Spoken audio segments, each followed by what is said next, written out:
新德市文雅里已经接连续3档，里长拢会带民众做伙来画歌灯，吊伫社区来增加过节的气氛。那么做伙来看卖。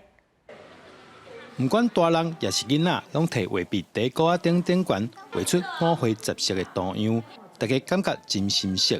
唔有家长带囡仔来参加，各学校老师带学生来体验亲手画歌灯的趣味。是一个很棒的体验，让小孩子可以自己绘画，自己发挥他们自己的那个创意。就带着他们来体验一下，大家也都很开心，然后让他们知道元宵节的由来。大家凝聚在一起的那个欢乐，有那种欢乐气氛啊，很好玩。新德市文雅里日本时代合作新湖灯，当地里长自3档前发起市民灯会活动，想袂到受到真侪人欢迎，对社区来讲。也增加厝边头尾大家的感情。社区不管是老中青3代，可以有一个共同的记忆，然后大家可以一起携手来共创这个彩绘灯笼。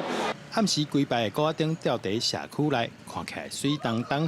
虽然讲今年因为经费的关系，规模缩减剩80支，不过同款吸引未少游客特别来感受过节气氛。